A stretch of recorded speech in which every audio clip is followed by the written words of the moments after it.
Alrighty then. Successful Indie Author 5-Minute Focus, episode 1065. Research.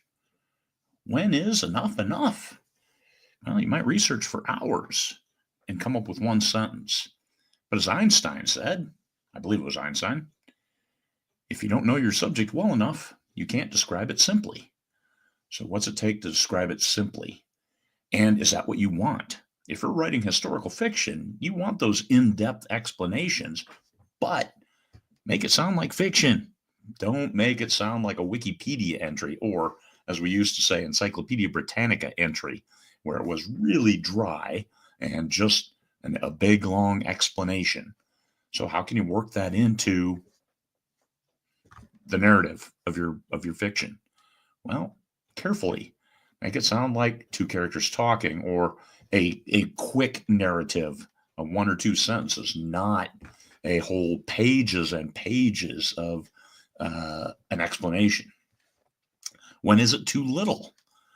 He pulled a gun and shot the enemy. Pulled a gun? What the hell? Sometimes you might want to go a little deeper than that. A gun. Was it a pistol? Was it a rifle? Was it certain things require a little more?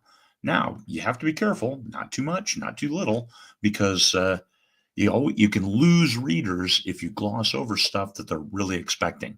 So know your genre, and military sci-fi, you better have great descriptions on those fantastic weapons, because otherwise you're still going to start losing people. Is this military sci-fi, or is this just winging it? Of course we're winging it, but we try to wing it and make it believable. So yeah, there's a secret. Don't tell anybody that we're winging it. How deep is your story? Do you describe something in a sentence or two or more, and the depth of your story, you're trying to get to the emotion of the reader.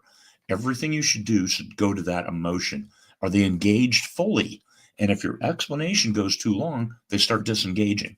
Don't ever have a reader disengage. You got to keep it at the right length. So, sources. Do you put citations in your book? What are those sources? Is it just some kind of conspiracy theorist page? What is it? Who knows? Well, I put stuff in my author notes, especially when it comes to my hard science fiction, the calculators for space-time travel, for acceleration, number of G's and things like that, distances in space like AU. What is the AU distance? A distance from Earth to the sun, that's 1 AU. So what are you using? I put those in author notes. I don't put citations in the text like 1, 2, 3, 4. No end notes. But I still tell readers, here's where I got some of this, especially the biggest stuff. Get it wrong, you lose readers. Get it right, and giving the readers a lesson that looks like a Wikipedia page, you lose readers. So you've got to get that balance. Oh, look who's back there. Make sure you get it right. Make sure you keep it within the right length for the genre and delivering to the reader, so you don't lose the reader, and that you can move on. And of course, that you're consistent.